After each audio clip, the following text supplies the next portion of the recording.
Welcome to mega vision news. నేను సోను వెంకటేష్. ముందుగా headlines చూద్దాం. మన 16 స్థానాలే కేంద్రంలో కీలకం. ఫెడరల్ ఫ్రంట్ ద్వారా ప్రధాని అయ్యే అవకాశం అది కేసీఆర్ తోనే సాధ్యం. ఎడపల్లి సమావేశంలో కవిత.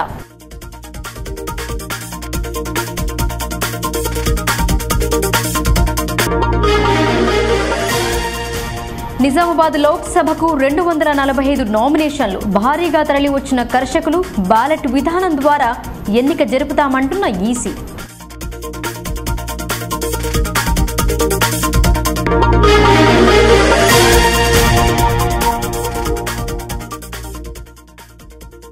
మే 1 నుండి పెన్షన్ పెంపు. బంగారు తెలంగాణ నిర్మాణంలో భాగస్వాములు కండి. ఓటర్లకు విజ్ఞప్తి చేసిన ఎంపీ ఎమ్మెల్యే.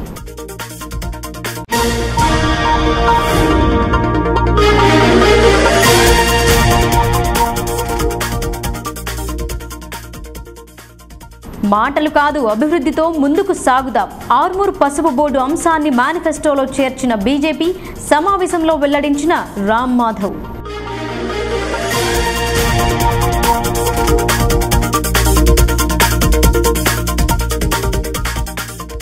కొందరికి మేధం, మరికొందరికి ఖేదం. ఆరంభమైన వరి కోతలు, ఎండుతున్న పంటలను చూసి దిగులు చెందుతున్న కర్షకులు.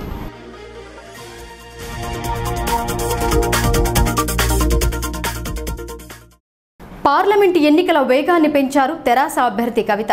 నిజామాబాద్ పార్లమెంటు పరిధిలో ఉన్న నియోజకవర్గాలను చుట్టేసే విధంగా ప్లాన్ చేసుకున్నారు. ఉదయంతోనే ఉష్ణతాపం పెరిగిపోవడంతో ఆమె ప్రణాళికబద్ధంగా ముందుకు సాగుతున్నారు. గత అసెంబ్లీ ఎన్నికలలో ఎమ్మెల్యేలను ఎలా గెలిపించారో తిరిగి పార్లమెంటుకు తనను కూడా ఆశీర్వదించి పంపాలని కోరారు. బోధన్ నియోజకవర్గ పరిధిలోని రెంజల్, ఎడపల్లి మండలంలో రోడ్ షో మరియు బహిరంగ సమావేశాలలో పాల్గొని మాట్లాడారు. నిజామాబాద్ తెరాస పార్లమెంటు అభ్యర్థి సిట్టింగ్ ఎంపీ కవిత విస్తృత ప్రచారం జరుపుతున్నారు. వేసవిని దృష్టిలో పెట్టుకుని ఉదయం, సాయంత్రం వేళలో రోడ్ షో, సమావేశాలను నిర్వహిస్తున్నారు. ఓసారి ఆశీర్వదించి పంపితే మన ప్రాంత అభివృద్ధి కోసం ఎలా కృషి చేశానో మీకు తెలుసని స్పష్టం చేశారు. మరోసారి అవకాశం కల్పిస్తే ఖచ్చితంగా ఈ ప్రాంత అభివృద్ధికి కృషి చేస్తానని వెల్లడించారు. తెలంగాణ రాష్ట్రం సాధించుకున్న అనంతరం అన్ని వర్గాల సంక్షేమం కోసం సీఎం కేసీఆర్ నిరంతరం పాట పడుతున్నారని పేర్కొన్నారు. అందరికీ ఇంటి నిర్మాణం జరిపించి ఇచ్చేందుకు కావాల్సిన విధంగా ముందుకు సాగుతున్నామని వివరించారు. దేశంలో అన్ని రాష్ట్రాలలో బీడీ కార్మికులకు పెన్షన్ అందిస్తున్న ఏకైక రాష్ట్రం తెలంగాణ అని ఆమె అభివర్ణించారు. వృద్ధులకు అండగా ఉండేందుకు వృద్ధాప్య పింఛన్లను అందించడం జరుగుతుందని, మే నెల నుండి ప్రస్తుతం అందిస్తున్న పెన్షన్ 2 అవుతుందని వివరించారు. రాష్ట్రంలో కాంగ్రెస్, బీజేపీ పని అయిపోయిందని, తెరాస ఎంపీలను గెలిపిస్తే దేశ రాజకీయాలలో కేసీఆర్ చక్రం తిప్పుతారని, ఆ చతురత కేసీఆర్కు ఉందని అభివర్ణించారు. అప్పుడు మనం నిధుల కోసం ఇతరులను ఆశించకుండా శాసించి కావాల్సిన నిధులు తెచ్చుకొని మన ప్రాంతాన్ని మరింత అభివృద్ధి పరుచుకుంటామని చెప్పారు.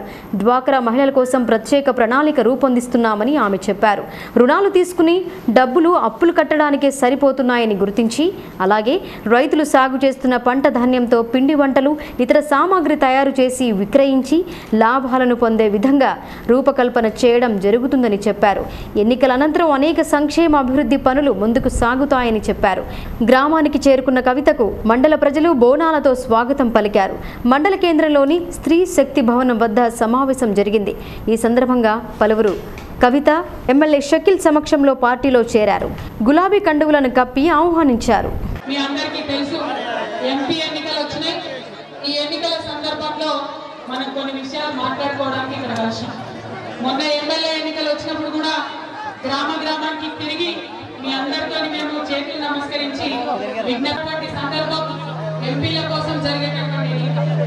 ఈ ఎంపీల కోసం జరిగేటటువంటి ఎన్నిక అంటే దేశంలో ఎవరు ప్రధానమంత్రి ఉండాలి, దేశంలో జరిగే రాజకీయ పరమైన నిర్ణయాలు ఎవరు చేయాలి, ఎటువంటి నిర్ణయాలు చేయాలి అని చర్చించుకునేటటువంటి సందర్భం. మా అక్కలందరికీ తెలుసు, పోలీసులు వెళ్ళేటోళ్ళు అయితే ఇక్కడికి రావాలంటే కూడా ఇబ్బంది పడతారు. ఆడ నుంచి ఇక్కడికి వచ్చిన వాళ్ళు బాటిల్లో నీళ్లు కొనుక్కొని తాగుతారు. ఆడ మాకు బాగుండే నీళ్లు ఇక్కడ తాగితే మాకు కడుపు చేరిపోతుంది అంటారు. అటువంటి పరిస్థితి ఉన్నది ఆ దేశాలలో. మరి అలా మీ అందరినీ నేను ఒకటే చేతులు జోడించి కోరుతా ఉన్నాను. 70 ఏళ్ళైంది మనకు భారతదేశానికి స్వాతంత్రం వచ్చి, కరెక్ట్గా 70 ఏళ్ళు. ఈ 70 ఏళ్లలో మరి మన దేశం ఎందుకు అట్లా లేదు? ఏం తక్కువనే మన దేశం? తెలివైన వాళ్ళు లేరా? కష్టపడేటోళ్ళు లేరా? ఆలోచన చేసేటోళ్ళు లేరా? పైసలు లేవా? ఎందుకు? ఏం జరిగింది? ఇది ఒక్కసారి దయచేసి మనం ఆలోచన చేయాలి. ఈ 70 ఏళ్ళలో జరిగింది ఏంటి? దాదాపుగా 55-60 ఏళ్ళు కాంగ్రెస్ పార్టీ అధికారంలో ఉంది. ఆ తర్వాత 10-12 ఏళ్ళు బీజేపీ పార్టీ అధికారంలో ఉంది. మళ్ళా కొన్ని రోజులు వాళ్ళు ఏం సర్కార్లో ఉన్నారు. కానీ మెజారిటీ చెప్పుకోదగ్గంతగా 50 ఏళ్ళు మొత్తం కాంగ్రెస్ పార్టీయే ఈ దేశం మొత్తం అధికారంలో ఉంది. మీరు ఆలోచన చేయాలి. మరి అప్పుడు ఏం చేసిండ్రు? ఇవాళ 5 ఏళ్ళండి కరెక్ట్గా మన తెలంగాణ. ఈ 5 ఏళ్లలో ఎంతో కొంత మనం ముందర పడేస్తున్నాం తెలంగాణ. ఇవాళ పింఛన్లు ఇచ్చుకుంటున్నాం, ఇవాళ రైతుల కార్యక్రమాలు చేసుకుంటున్నాం, రోడ్లు వేసుకుంటున్నాం, 24 గంటలు కరెంట్ ఇచ్చుకుంటున్నాం. ఈ బోధన్ నియోజకవర్గం మొత్తం, ఈ ఎడపల్లి మండలం మొత్తం ఇండ్లు లేనటువంటి పేదవారు ఉండాలనే లక్ష్యంతో పనిచేస్తా ఉన్నాం. అందులో ముఖ్యంగా గౌరవ ముఖ్యమంత్రి గారు ఆలోచన చేసిండ్రు. ఏంటిదది? సొంతం జాగా ఉన్నది. సొంతం జాగా ఉన్నోళ్లకు 5 లక్షల రూపాయలు ఇస్తామని ఎన్నికలలో చెప్పినాం, మొన్న ఎమ్మెల్యే ఎన్నికలలో. ఈ మే 1 తర్వాత ఎవరెవరికి ఊర్లలో సొంత జాగాలు ఉన్నాయో రాసుకపోతారు. అందరికీ కూడా అర్హులు ఉన్న వారందరికీ 5 లక్షల రూపాయలు ఇవ్వడం జరుగుతుంది. దాంతో చాలా మటుకు సొంత ఇళ్ల సమస్య మనకు తీరిపోతుంది. ఎడపల్లి మండల హెడ్ క్వార్టర్ లో కూడా ఎక్కడ అవకాశం ఉంటే అక్కడ పెద్ద ఎత్తున డబుల్ బెడ్రూమ్ల ఇళ్ల నిర్మాణం కూడా ప్రారంభం చేయడం జరుగుతుంది. మీ అందరితో నేను కోరేది ఒక్కటే, ఒక్కొక్కటి ఇటుక పెట్టుకుంటే గోడ ఎట్లయితుందో ఇవాళ తెలంగాణ వచ్చినప్పటి నుంచి పునాది నుంచి మనం ప్రారంభం చేసుకున్నాం. పేదవాళ్ళకు ఆకలి లేకుండా చేయడం దగ్గర నుంచి ప్రారంభించుకుంటే ఒక్కొక్కటి అన్ని కార్యక్రమాలు చేసుకుంటారు. కోటేయాలన్నా, టీఆర్ఎస్ కోటేయాలన్నా, బీజేపీ కోటేయాలన్నా అందరూ వచ్చి చెప్తారు. మీరు ఒక్కటే ఆలోచన చేయండి. ఈ రాష్ట్రంలో కాంగ్రెస్ లేకుండా చేసినాం, మనం బీజేపీ లేకుండా చేసినాం, రాష్ట్రం ముందుకు పోయింది. రేపటి నాడు దేశంలో కూడా కాంగ్రెస్ లేకుండా బీజేపీ లేకుండా చేస్తేనే దేశం కూడా ముందుకు పోయిందని దయచేసి మీరు ఆలోచన చేయాలి. ఎందుకు ఈ మాట చెప్తా ఉన్నామంటే 16 ఎంపీ సీట్లు ఇవాళ తెలంగాణలో గెలిస్తే కేసీఆర్ గారికి ఉండేటటువంటి తెలివితేటలతో, కేసీఆర్ గారికి ఉండే ఆలోచనలతోని దేశంలో మిగతా పార్టీ వాళ్ళందరినీ దగ్గరికి తీసుకుంటారు, కూటమి కడతారు. మనం ఇక్కడ 16 సీట్లు ఇస్తే అక్కడ ఆయన దాన్ని 116 సీట్లు వేసుకుంటాడు.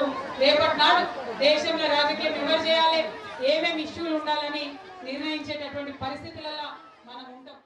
టీఆర్ఎస్ అభ్యర్థి విజయం కోసం ఆ పార్టీ ఎమ్మెల్యేలు క్షేత్రస్థాయిలో ప్రచారం మొదలుపెట్టారు. గ్రామాలకు వెళుతున్న వారికి ఘన స్వాగతం పలుకుతున్నారు. ఇటీవల మమ్మల్ని గెలిపించిన వారు కాస్త అదే రీతిలో కవితను ఎంపీగా గెలిపించాలన్నారు.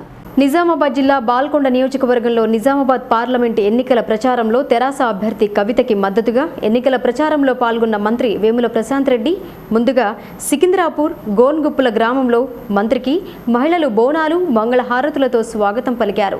అనంతరం మంత్రి వేముల ప్రశాంత్ రెడ్డి మాట్లాడుతూ మొన్నటి ఎన్నికల్లో తనను గెలిపించి నన్ను మంత్రిని కేసీఆర్ని సీఎం చేసినందుకు ప్రజలకు కృతజ్ఞతలు తెలిపారు. తనను అసెంబ్లీ ఎన్నికల్లో ఎలాగైతే ఆదరించారో అలాగే రేపు జరగబోయే ఎంపీ ఎన్నికల్లో ఎంపీ అభ్యర్థి కవితను గెలిపించాలని కోరారు. స్వయానా ముఖ్యమంత్రి కూతురు నిజామాబాద్లో పోటీ చేయడం మనకు చాలా గర్వకారణమని, జిల్లా మరింత అభివృద్ధి చెందడానికి మంత్రిగా నేను, ఎంపీగా కవిత కృషి చేస్తామని తెలిపారు. 4.5 సంవత్సర కాలంలో అనేక అభివృద్ధి కార్యక్రమాలు చేపట్టామని, మరికొన్ని చేయాల్సి ఉంది అని ఆయన అన్నారు. అలాగే తెలంగాణలో తెరాస ప్రభుత్వం ఉంది కాబట్టి అలాగే ఎంపీలు కూడా తెరాస వారుంటేనే అభివృద్ధి జరుగుతుందని, అందుకోసమే ఎంపీగా కవితను గెలిపించాలని కోరారు. నన్ను గెలిపించారు, కేసీఆర్ని ముఖ్యమంత్రిని చేశారు. మీ అందరూ కూడా నా హృదయపూర్వక ధన్యవాదాలు. తప్పకుండా ఎట్లనైతే 4.5 సంవత్సరాల క్రితం నుంచి మనం అనుకున్న పనులు ఒకటి చేసుకుంటూ పోతున్నామో, మన తాండాల కావచ్చు, ఇంకా వేరే దగ్గర కావచ్చు, రాబోయే రోజుల్లో కూడా మనం మొన్న ఎన్నికల్లో అనుకున్నా కూడా అన్నీ ఒకటి చేసుకుంటాం, ఏం ఇబ్బంది లేదు. అయితే ఇప్పుడు ఈ సందర్భం ఏంటంటే మన కవితమ్మ పార్లమెంట్ ఎలక్షన్లలో పోటీ చేస్తున్నది.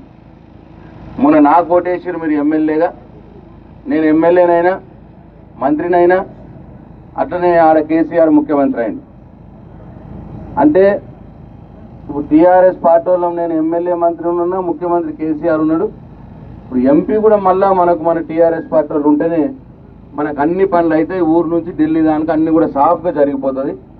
కాబట్టి మన కేసీఆర్ బిడ్డనే నిలబడుతున్నది కాబట్టి కవితమ్మ మనకి ఎంపీగా మనం కవితమ్మను మంచి మెజారిటీతో గెలిపించుకొని మనకి ఇంకా ఎక్కువ పనులు చేయించుకునే అవకాశం మనకు ఉంటుంది. మనం సతాతోటి అడగచ్చు. మన ఆమెను అడిగిన ఆమె తండ్రి దగ్గర పోయి మన ముఖ్యమంత్రి దగ్గర కూడా తీసుకొస్తుంది మనకు పనులు. కాబట్టి ఇక ముఖ్యమంత్రి వచ్చి నిలబడ్డాడు కాబట్టి అన్నట్టు ఉండాలి. మనం అందరం కూడా ఈసారి మొన్న కొన్ని ఓట్లు అటు ఇటు తప్పిపోయినా కానీ ఈసారి మొత్తం తాండా ఓట్లన్నీ కూడా కవితమ్మకు పడాలి, కారు గుర్తుకు పడాలి. మీ అందరికి నేను వినయపూర్వకంగా మనవి చేస్తూ ఉన్నా. మనం అనుకున్న పనులన్నీ కూడా చేసే బాధ్యత నాది. నేను కవితమ్మ కలిసి తప్పకుండా ఇంకా మన తాండాల మిగిలిన పనులు కూడా అన్ని చేసుకుంటాం. ఈ ఎన్నికల్లో మాత్రం కారు గుర్తు కోటేసి కేసీఆర్ బిడ్డని కవితమ్మని ఎంపీగా మంచి మెజార్టీతో గెలిపించుకొని మనకు అన్ని పనులు చేసుకునే అవకాశం మీరు ఇవ్వాలని మీ అందరికి నేను చేతులెత్తి నమస్కారం చేసి మనం చేసుకుంటూ సెలవు తీసుకుంటున్నా. జై తెలంగాణ. కారు గుర్తుకే. ఒక పక్క నీటి తడి లేక పంటలు ఎండుముఖం పడుతున్నాయి. ఇంకో పక్క ఉన్న నీటితో పంట సాగు చేశారు. అవి కాస్త కోత దశకు చేరడంతో యంత్రాల సహాయంతో వరి నూర్పిడి ఆరంభమైంది. యంత్రాల సహాయంతో చేతికొచ్చిన పంటను నూర్పిడి చేస్తున్నారు. రెంజల్ మండలంలో వరి పంటల నూర్పిడి మొదలయ్యాయి. యాసంగి సాగులో నాటిన వరి కాస్త కోత దశకొచ్చింది. ఆలస్యంగా నాటిన చోట నీటి లభ్యత లేక అది కాస్త ఎండుముఖం పడుతోంది. దీంతో రైతులు పోయిన పంట పోయింది, ఉన్నదాన్ని నూర్పిడి చేద్దామని ఆలోచనలో పడ్డారు. వరి కోతలకు డిమాండ్ పెరిగింది. రెంజల్ మండల పరిధిలోని పలు గ్రామాలలో వరి కోతలు కోస్తున్నారు. సరైన దిగుబడి లేదని పలువురు ఆందోళన వ్యక్తం చేస్తున్నారు. నీటి లభ్యత సంపూర్ణంగా ఉంటే రైతులందరి భూములు పచ్చగా కళకళలాడేవని గుర్తు తెచ్చుకుంటున్నారు. పెరిగిన చమురు ధరల ప్రభావంతో యంత్రాల వారు కాస్త రేటును పెంచారు. కూలీలచే పనులు జరిపిస్తే సమయం వృధా అవుతోందని భావించిన అన్నదాత కాస్త యంత్రాల వైపు ఆసక్తి చూపుతున్నారు. దీంతో వరి కోతలకు డిమాండ్ పెరిగింది.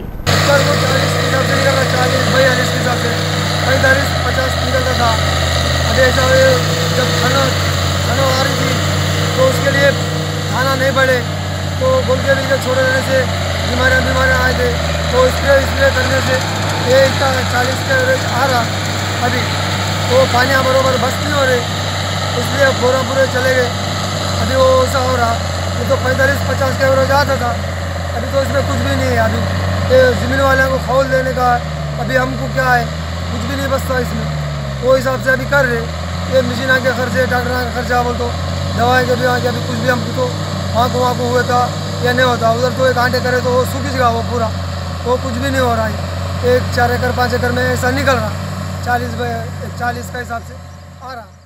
పెన్షన్ పెంపుదల, 24 గంటల కరెంటుతో పాటు అన్ని రంగాలలో తెలంగాణను అభివృద్ధి చేయడం జరుగుతోందని ఎంపీ అభ్యర్థి కవిత అన్నారు. ప్రచారంలో భాగంగా రెంజల్ చేరుకున్న ఆమెకు స్వాగతం పలికారు. యువకులు బైక్ ర్యాలీతో స్వాగతం పలికారు. ఈ సందర్భంగా ఆమె సమక్షంలో పార్టీలో చేరారు.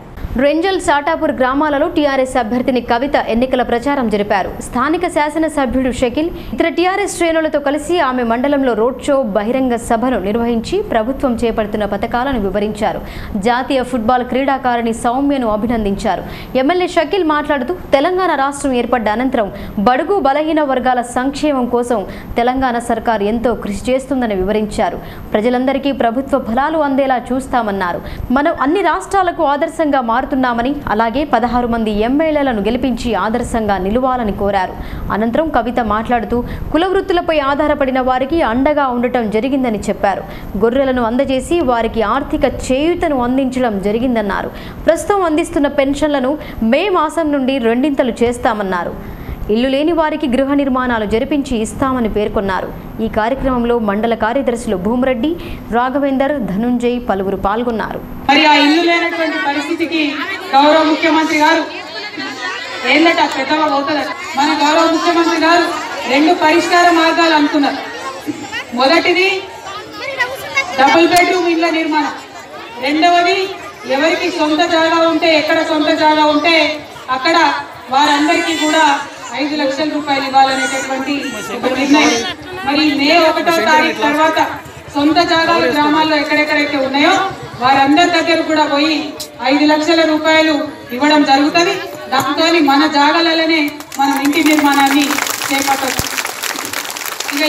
సొంత ఇల్లు లేదు, అటువంటి వారి కోసం నేను ఎమ్మెల్యే గారు ఇదివరకే కొన్ని గ్రామాలలో డబుల్ బెడ్రూమ్ ఇల్లు శాంక్షన్ చేసుకున్నాం. కానీ ఆ నిర్మాణ పనులు అయితలేవు. కానీ వచ్చే 2 సంవత్సరాలలో ఇద్దరం కలిసి పంతం పట్టుకున్నాం. ఏంటిదంటే ప్రతి ఊర్లో డబుల్ బెడ్రూమ్ ఇల్లు నిర్మాణం ప్రారంభం కావాల్సిందే.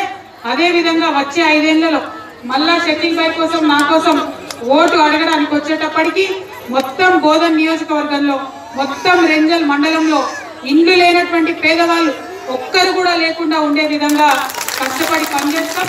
మీరు ఇదివరకు ఒకసారి ఓటేసి గెలిపించింది. 5 ఏళ్లలో పనులు చాలా చేసినాం. మళ్ళీ కూడా మీ దగ్గరికి ఇవాళ ఎన్నికల సందర్భంగా వచ్చినాం.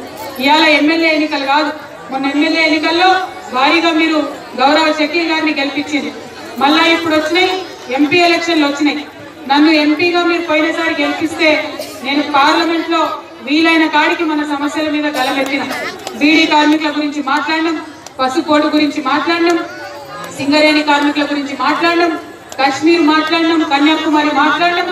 పార్లమెంటు మెంబర్స్ దేని గురించి పార్లమెంట్ లో మాట్లాడగలుగుతున్నామో అవన్నీ కూడా మాట్లాడే ప్రయత్నం చేసి, అదే విధంగా ఊర్లలో కూడా మా ఎమ్మెల్యేలతో కలిపి మన ఊరు మన ఎంపీ అనే కార్యక్రమం పెట్టుకొని ఈ రెంజల్ మండలంలో కూడా నీలా గ్రామం కావచ్చు, తాడిపిల్లోలి కావచ్చు, అన్ని ఊర్లు కూడా తిరిగే ప్రయత్నం చేసి దాదాపు 1000 ఊర్లు ఉంటాయి. అన్ని ఊర్లు తిరుగుడు చాలా కష్టం. కాకపోతే నేను జర మొండిదాన్ని కాబట్టి ఎన్ని ఊర్లు వీలైతే అన్ని ఊర్లు తిరగాలని మా ఎమ్మెల్యే గారితో కలుపుకొని ప్రోగ్రామ్ చేసుకుంటూ తిరిగినాం. ఎందుకోసం తిరిగినాం? ఆ ఊర్లలో పోతే మా అక్క చెల్లెలు సమస్యలు చెప్తారు. ఆ సమస్యలు ముఖ్యమంత్రి గారికి మేము చెప్పేటటువంటి ఆస్కారం ఉంటుంది. మేము అట్లా ఊర్లలోకి వచ్చినప్పుడు మీరు చెప్పిండ్రు మొదలు ఏంటిది అక్క మీరు పీడీలలో మళ్ళా తెలంగాణ రాష్ట్ర అభివృద్ధి జరగాలంటే మళ్ళా భారతదేశ ప్రభుత్వంలో మన ఒక పాత్ర అనేది చాలా ముఖ్యమైన పాత్ర ఉంటది.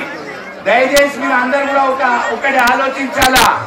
ముఖ్యమంత్రి గారు మళ్ళా పెన్షన్లు 1000 రూపాయలకి 2000 రూపాయలు చేయడం జరిగింది. మళ్ళా స్థలం ఉన్న వాళ్లకు ఇల్లు కట్టుకోవడానికి 5 లక్షల రూపాయలు డైరెక్ట్ మీ ఖాతాలో వేస్తామని కూడా చెప్పడం జరిగింది. మళ్ళా నిరుద్యోగ భృతి కింద దాదాపు 3000 రూపాయలు మళ్ళా నిరుద్యోగ భృతి కింద మన యువకులకు ఇస్తామని కూడా చెప్పడం జరిగింది. ఈ అన్ని కూడా నెరవేర్చాలంటే మనకు తప్పని పరిస్థితిలో మనం అక్కడ భారతదేశ కేంద్ర అభివృద్ధి జరగాల, సంక్షేమం జరగాల, మన పొలాలకు నీళ్లు కావాలా, ఇక్కడ ఉన్న అక్క చెల్లెల జీవితాలు సంతోషపడాలంటే మళ్ళా కేంద్ర ప్రభుత్వంలో మన టిఆర్ఎస్ పార్టీ యొక్క పాత్ర ఉండాల్సిందే. దయచేసి మీ అందరికి నేను 2 చేతులు జోడించి నేను విజ్ఞప్తి చేస్తా ఉన్నా. ఎట్లయితే టిఆర్ఎస్ పార్టీ గులాబీ జెండా ప్రతి ఒక్క గ్రామాల్లో ఎగరవేసి మనం కేసీఆర్ గారిని గెలిపించినామో అలాగే మన ఢిల్లీలో కూడా గులాబీ జెండాని ఎగరవేయాలని మీ అందరికీ కర్షక వాణి వినిపించేందుకు కదం తొక్కారు. నిజామాబాద్ లోక్సభ స్థానానికి భారీ సంఖ్యలో నామినేషన్లు వేసి నిరసన గళాన్ని దేశవ్యాప్తంగా వినిపించారు. నామినేషన్ల చివరి రోజు 167 నామపత్రాలను దాఖలు చేసి రాష్ట్ర రాజకీయాల్లో వేడి పుట్టించారు. మొత్తం నిజామాబాద్ పార్లమెంటు స్థానానికి 245 నామపత్రాలు దాఖలయ్యాయి. ఇందులో అత్యధికంగా కర్షకులే. నిజామాబాద్ పార్లమెంటు స్థానానికి 245 నామినేషన్ పత్రాలు దాఖలయ్యాయి. ప్రధాన పార్టీల అభ్యర్థులు టీఆర్ఎస్, బీజేపీ, కాంగ్రెస్ మినహా మిగతా వారంతా రైతులే. చివరి రోజున భారీ సంఖ్యలో నామినేషన్ వేయడానికి వస్తారని తెలుసుకున్న అధికార యంత్రాంగం పటిష్ట బందోబస్తు ఏర్పాట్లు చేశారు. ఉదయం 11 గంటలకు నామినేషన్ కేంద్రం ఆరంభమయ్యింది. అంతకుముందు రైతులకు జరిగిన చేదు అనుభవాన్ని దృష్టిలో పెట్టుకుని ఉదయం 9:30కే కర్షకులు నామినేషన్ కేంద్రానికి చేరుకున్నారు. ప్రభుత్వంపై నిరసన ఈ విధంగా సైతం చూపవచ్చని కర్షకులు తెలియజేశారు. ప్రస్తుతం పార్లమెంటు బరిలో 245 నామినేషన్లు దాఖలు కాగా అందులో పరిశీలన మరియు ఉపసంహరణల అనంతరం చివరి సంఖ్య తేలనుంది. రైతులను సముదాయించే యత్నంలో పలువురు నిమగ్నమయ్యారు. నామినేషన్ విత్డ్రా చేసుకోవడానికి వారిపై ఒత్తిడి తెస్తున్నట్టు తెలుస్తోంది. ఆర్మూరు డివిజన్ ప్రాంతంలోని వీడీసీల కట్టుబాట్ల వల్ల ఎవరూ వెనక్కి తగ్గేట్టు కనిపించడం లేదు. ఒక్కొక్కరు 2 సెట్ల దాఖలు చేసినా చివరికి 200 మంది వరకు పోటీలో ఉంటారని పలువురు భావిస్తున్నారు. 90 మంది పోటీలో ఉంటే ఈవీఎంల ద్వారా ఎన్నిక సాధ్యమట. ప్రస్తుతం ఆ సంఖ్య అపరిమితంగా పెరిగింది. దీనివల్ల బ్యాలెట్ రూపంలో ఎన్నికలు నిర్వహించడానికి ఎన్నికల సంఘం కసరత్తు చేస్తోంది. ఇదివరకు చిన్నపాటి బ్యాలెట్ ఓటింగ్ వేయడానికి ఓటర్లు తెగ ఇబ్బంది పడ్డారు. 200 మంది అభ్యర్థుల ఫోటోలు, గుర్తులు ముద్రిస్తే పోలింగ్ ఏ సమయంలోగా ముగుస్తుందని పలువురు అంటున్నారు. ఎన్నికల నియమావళి ప్రకారం ఉదయం 7 గంటల నుండి 5 గంటల వరకు సమయం ఇచ్చినా బ్యాలెట్ పత్రం పొందిన వారు వేసే గుర్తు కోసం వెతకడానికే సమయం వృధా అవుతోందని భావిస్తున్నారు. మరికొందరు ఈవీఎం విధానం అమల్లోకి తెచ్చిన ఈసీ తిరిగి బ్యాలెట్ విధానాన్ని ఎందుకు ఉపయోగిస్తారని ప్రశ్నిస్తున్నారు. ఓ స్థానాన్ని పరిమితంగా అభ్యర్థులు మాత్రమే నామినేషన్ వేసే విధంగా చర్యలు తీసుకోవాలంటున్నారు. ఇంత మొత్తంలో నామినేషన్లు వేశారంటే వారు విజయం సాధిస్తారని కాదని ప్రభుత్వంపై ఉన్న వ్యతిరేకతను తెలపడానికి రైతులు చేసిన ప్రయత్నం అన్నారు. రైతాంగ సమస్యల గురించి పట్టించుకోకుండా నిర్లక్ష్యంగా వ్యవహరించడం వల్లనే ఈ పరిస్థితి ఏర్పడిందని పలువురు అంటున్నారు. మొత్తం మీద 2019లో జరుగుతున్న లోక్సభ ఎన్నికలలో రానున్న రోజులలో జరిగే ఎన్నికల సమయంలో పోటీలో ఉన్న అభ్యర్థులపై నిరసన తెలపడానికి మంచి పరిణామమని పేర్కొంటున్నారు.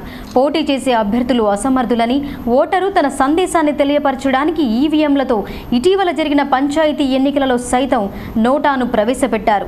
దీనివల్ల పోటీలో నిలిచిన వారు ప్రజాప్రతినిధిగా అసమర్థులని చెప్పకనే చెబుతున్నారు. మొత్తం మీద రాష్ట్రంలో 17 ఎంపీ స్థానాలకు గాను నిజామాబాద్ ఎంపీ స్థానం అనేది ఓ ఛాలెంజ్గా మారింది. 3 ప్రధాన పార్టీల అభ్యర్థులు విజయంపై ధీమా వ్యక్తం చేస్తున్నారు. ఇకపోతే పోలింగ్ శాతం ఎంత మేర జరుగుతుందని అందరూ భావిస్తున్నారు.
బీడీ కార్మికులకు 3,000 రూపాయల పెన్షన్ ఇవ్వాలని ఐఎఫ్టీయూ డిమాండ్ చేసింది. నేడు బీడీ పరిశ్రమ పూర్తిగా కునారిల్లుతోందని, సరైన పని రోజులు లేక అవస్థలు పడుతున్నారన్నారు.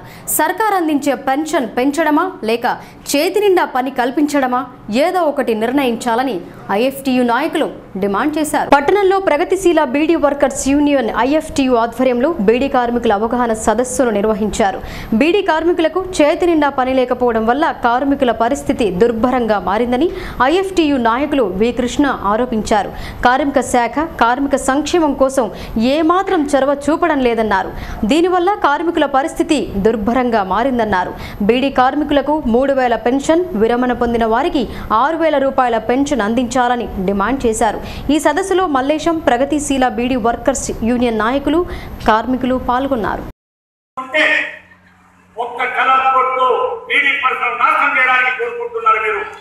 ఇది తప్పు.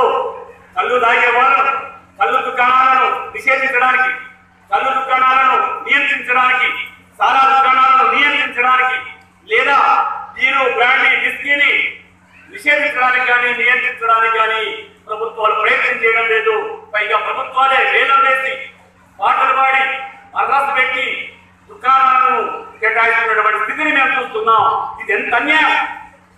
కళ్ళు తాగినటువంటి వాళ్ళు, సారా తాగినటువంటి వాళ్ళు, నీరు తాగినటువంటి వాళ్ళు, బ్రాండీ తాగినటువంటి వాళ్ళు, విస్కీ తాగినటువంటి వాళ్ళు, తాగిన మత్తులో చెల్లెవరు, తల్లెవరు, అక్కెవరు, భార్యెవరు తెలియనటువంటి కళ్ళు మూసుకొని మత్తులో ఉండేటటువంటి వాళ్ళను చూసాం. మహిళల పైన అగత్యాలు చేసినటువంటి వాళ్ళున్నారు. మహిళలను మానభంగం చేసినటువంటి వాళ్ళున్నారు. పట్ట పగలు నడు రోడ్లు మానభంగం. కామారెడ్డి జిల్లా నిజాంసాగర్ మండలం ముగ్దుంపూర్ గ్రామంలో కలుషిత నీరు సేవించి 30 మందికి పైగా అస్వస్థతకు లోనయ్యారు. వీరిని మెరుగైన చికిత్స నిమిత్తం ఆసుపత్రి తరలిస్తుండగా 3 చిన్నారులు చికిత్స పొందుతూ మృతి చెందారు. ఆర్డీఓ రాజేశ్వర్ ఆసుపత్రి సూపరింటెండెంట్ ప్రజలకు పలు సూచనలు చేశారు. గ్రామంలోని నీటిని సేవించకుండా మంచినీటిని సేవిస్తే దాన్ని అరికట్టవచ్చన్నారు. కామారెడ్డి జిల్లా నిజాంసాగర్ మండలంలో నిన్నటి నుండి ముగ్దుంపూర్ కొమలంచ గ్రామాలలో సుమారు 70 మంది వాంతులు విరేచనాలతో అనారోగ్య బారిన పడ్డారు. గ్రామంలో సరఫరా అవుతున్న నీరు లీకేజీల వలన మరియు ఐస్ క్రీమ్ తినడంతో కొందరు అస్వస్థతకు గురైనట్టు వైద్యులు చెప్పారు. ఈ క్రమంలో వైద్య సిబ్బంది గ్రామంలోని రోగులకు చికిత్స అందించినప్పటికీ మరో 2 మృత్యువాత పడ్డారు. కొమలంచ గ్రామానికి చెందిన 4 సంవత్సరాల సాలెతడగారి రుచిత వాంతులు విరేచనాలు కావడంతో ఆమెను హైదరాబాద్కు చికిత్స కోసం తరలించగా చనిపోయింది. పిట్లం మండలం అన్నారం గ్రామానికి చెందిన సత్యనారాయణ అనే అబ్బాయి గత 4 రోజుల క్రిందట అన్నారం గ్రామం నుండి మేనత్త దగ్గరికి కొమలంచ వెళ్లటం జరిగింది.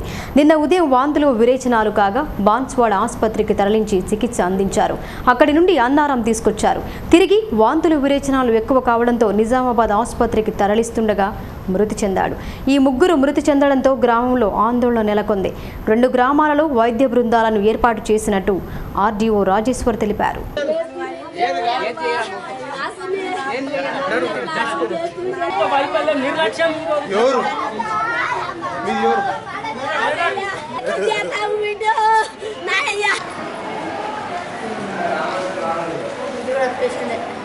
గాలిపూర్ ముగ్దుంపూర్ మరియు కోమలంచ 3 గ్రామాల్లో నియర్ అబౌట్ 70 కేసుల వరకు డిహైడ్రేషన్ కేసులు ఎఫెక్ట్ అయినాయి. నిన్న మధ్యాహ్నం నుంచి అంటే మార్నింగ్ నుంచి కొంచెం స్టార్ట్ అయ్యి మధ్యాహ్నం నుంచి చెక్స్ అయినాయి. ఈలోపు డిఎంఎండ్హెచ్ఓ నుంచి అక్కడ సపరేట్ క్యాంప్ పెట్టడం జరిగింది. ఈ క్యాంపు ద్వారా రెక్టిఫికేషన్కి ప్రయత్నాలు అనేవి జరుగుతున్నాయి. అయితే దీంట్లో వచ్చేసి ఏంటి అన్నట్టయితే కొంచెం మల్టిపుల్ కాంప్లికేషన్స్ సస్పెక్ట్ చేస్తున్నారు. ఒకటి ఈ యొక్క కొంతమంది ఎఫెక్టెడ్ దాంట్లో ఐస్ క్రీమ్ తిన్న వాళ్ళ సంఖ్య ఎక్కువ ఉంది. అంటే డిఎంఎండ్హెచ్ఓ వాళ్ళు కేసుగా స్టడీ చేసినప్పుడు ఒక 40 మంది వరకు ఈ లోకల్ సెల్లర్స్ అమ్మే ఐస్ క్రీమ్ తిన్నట్టుగా తెలుస్తుంది. మరియు గాలిపూర్ గ్రామంలో పరిశీలించినప్పుడు ఇంటర్నల్ డిస్ట్రిబ్యూషన్ లైన్లో 1-2 లీకేజెస్ ఫైండ్ అవుట్ చేయడం జరిగింది. ఇవన్నీ కూడా రెక్టిఫై చేసి ఇప్పుడు వాటర్ సప్లై ట్యాంకర్ల ద్వారా పెట్టిన 2 గ్రామాల్లో కూడా ఈ యొక్క స్పెషల్ క్యాంపులు కండక్ట్ చేస్తున్నాం. నేనటి నుంచి వితిన్ 24 అవర్స్లో దాన్ని జీరోకి తీసుకొచ్చి ఎరాడికేట్ చేయడానికి ప్రయత్నం అనేది జరగడం. ఈ ప్రాబ్లమ్స్ కూడా మెడికల్ సైడ్ నుంచి ఏంది పర్ఫెక్ట్ కాజ్ అనేది ఐడెంటిఫై చేస్తున్నారు. దీంట్లో ఒక 2 చిన్నపిల్లలు చనిపోవడం జరిగింది.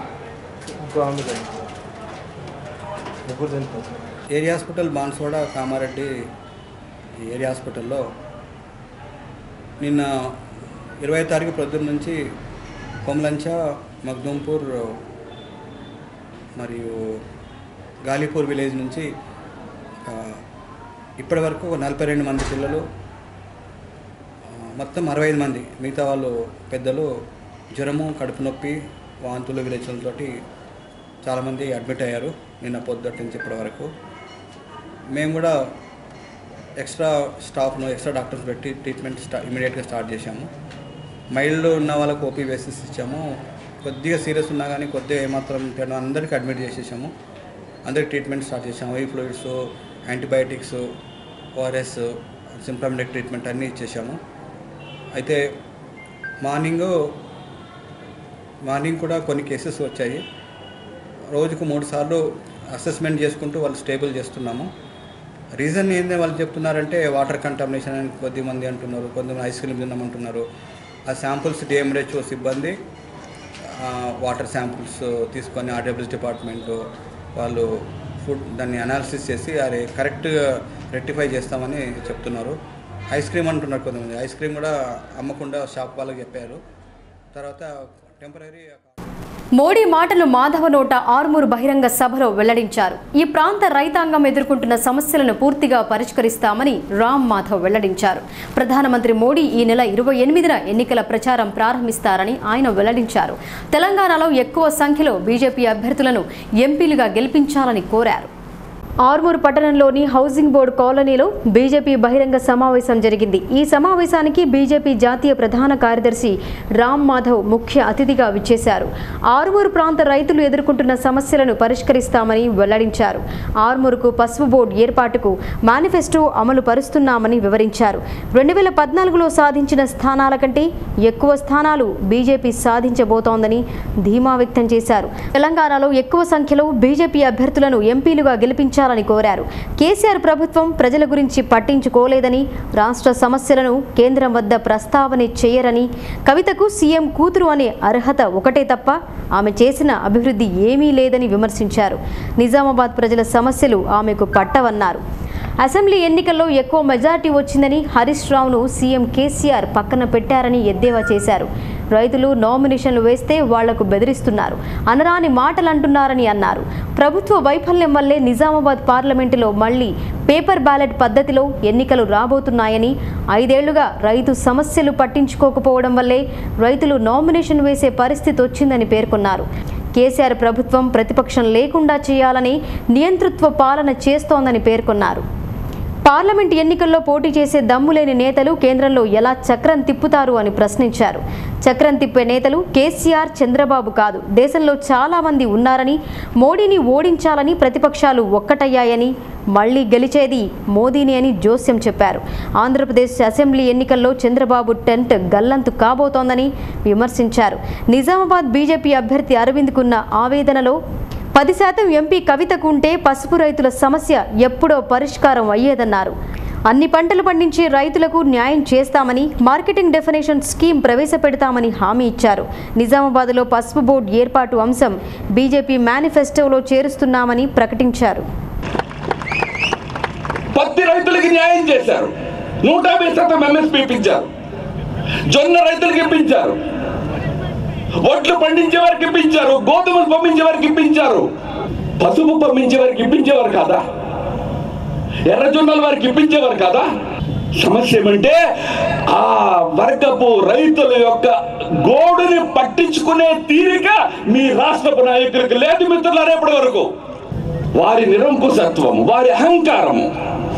ఎటువంటి అహంకారం అంటే డబ్బులతో నేను ఓటర్లు కొనేస్తా, నాకు ఎవరు ఏమి చేయలేరు, నా దగ్గర డబ్బులతో నేను కొని పడేస్తా అనే అహంకారముతో ప్రజల కష్టాలని ఏమాత్రం పట్టించుకోకుండా ఈ రాష్ట్రంలో టిఆర్ఎస్ ప్రభుత్వము నిజామును మించిన నియంత్రత్వ పొగడుతో రాజ్యాన్ని సాగిస్తున్నది మిత్రులారా. ఈ అహంకారాన్ని అణచవలసినటువంటి సమయం ఆసన్నమైంది. ఎంతటి అహంకారం అంటే ఎవరినైనా ఎంపీని చేసేస్తాం, ఎవరినైనా తీసి పడేస్తాం.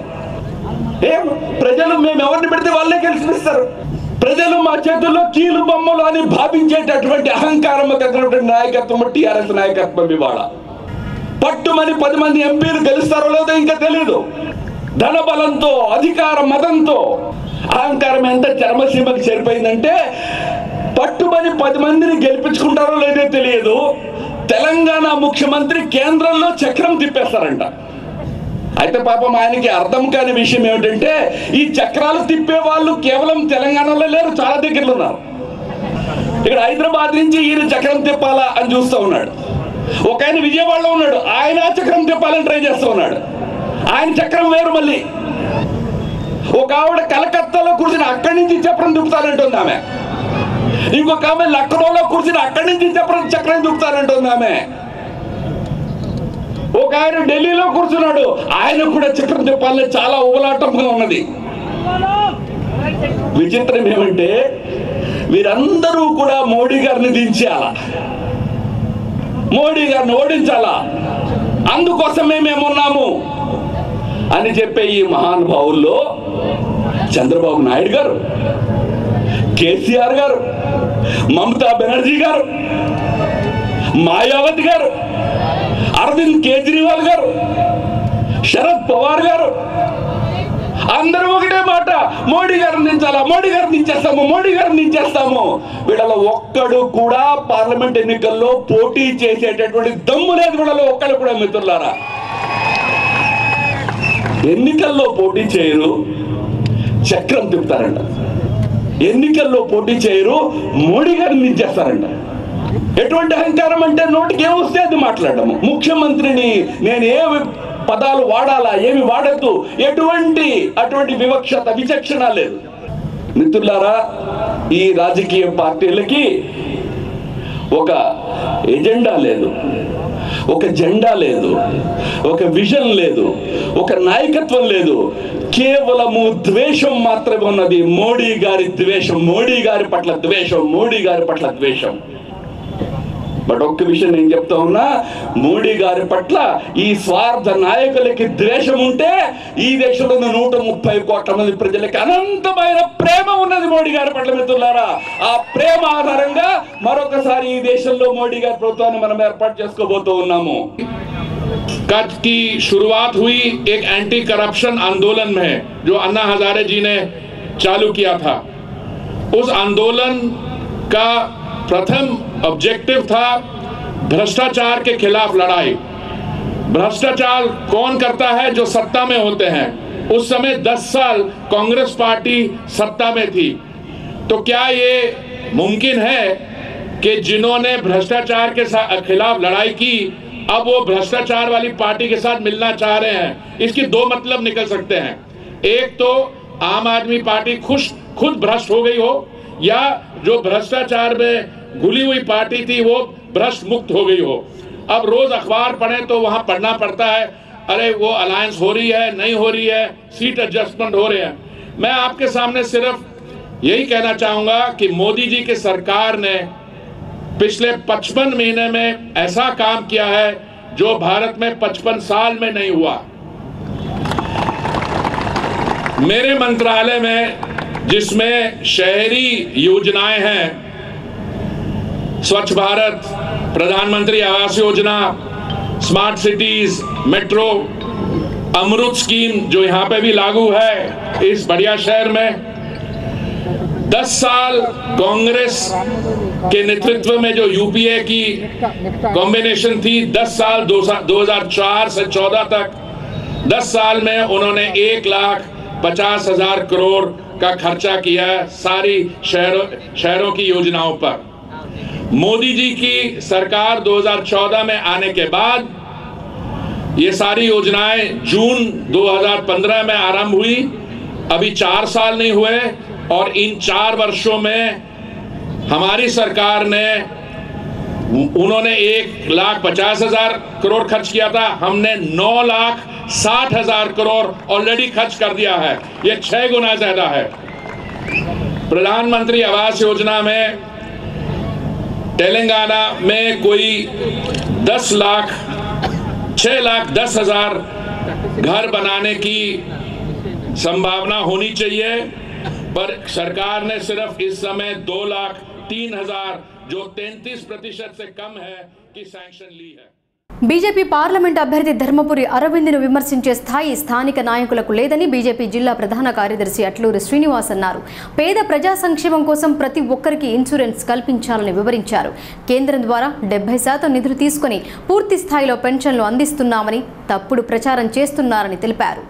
రెంజల్ మండల కేంద్రంలోని సాటాపూర్లో ఏర్పాటు చేసిన మీడియా సమావేశంలో శ్రీనివాస్ మాట్లాడుతూ 300 రూపాయలతో ప్రతి ఒక్కరికి ఇన్సూరెన్స్ చేయడం జరిగిందన్నారు.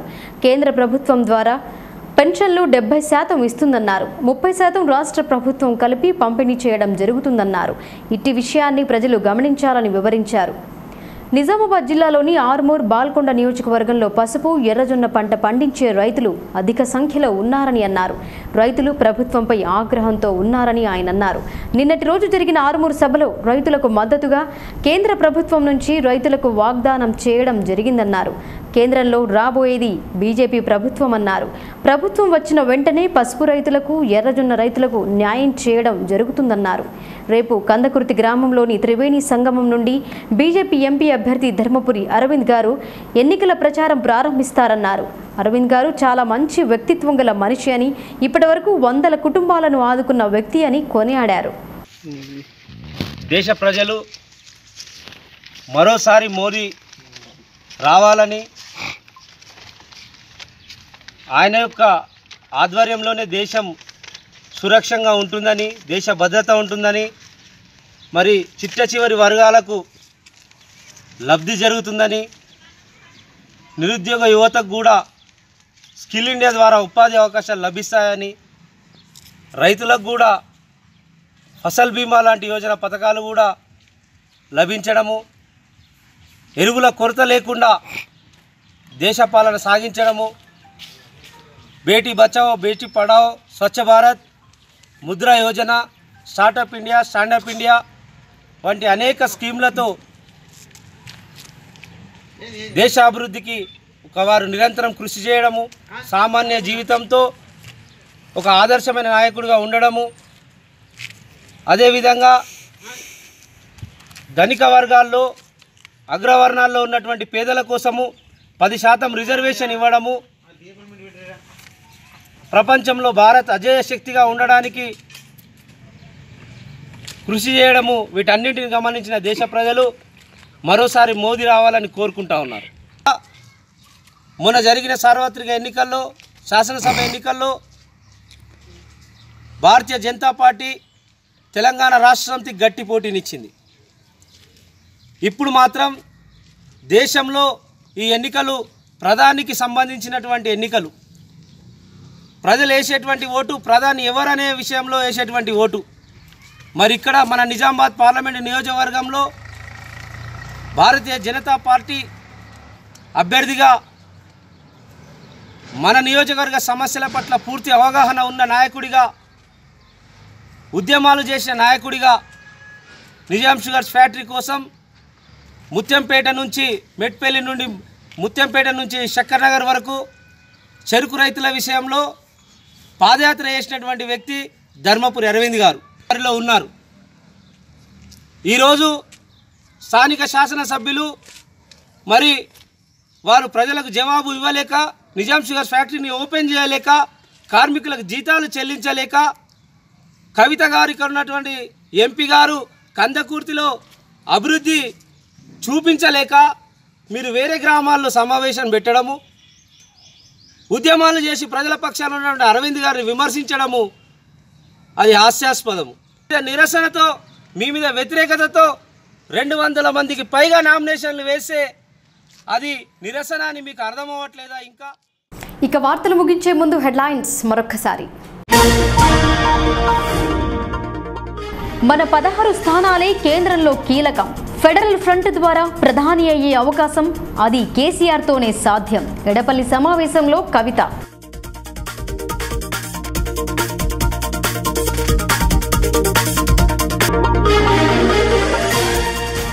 నిజామాబాద్ లోక్సభకు 245 నామినేషన్లు. భారీగా తరలి వచ్చిన కర్షకులు బ్యాలెట్ విధానం ద్వారా ఎన్నిక జరుపుతామంటున్న ఈసీ.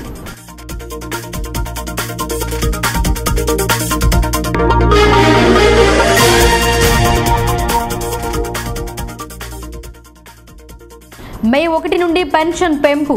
బంగారు తెలంగాణ నిర్మాణంలో భాగస్వాములు కండి. ఓటర్లకు విజ్ఞప్తి చేసిన ఎంపీ, ఎమ్మెల్యే.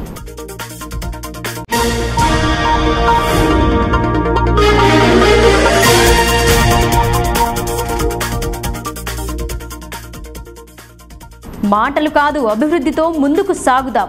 ఆర్మూర్ పసుపు బోర్డు అంశాన్ని మేనిఫెస్టోలో చేర్చిన బీజేపీ. సమావేశంలో వెల్లడించిన రామ్ మాధవ్.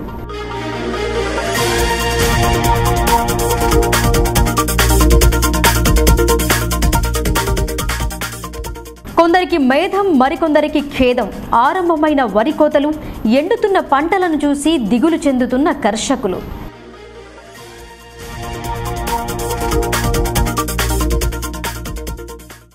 ఇవి బులెటిన్ విశేషాలు. చూస్తూనే ఉండండి మెగా విజన్ న్యూస్.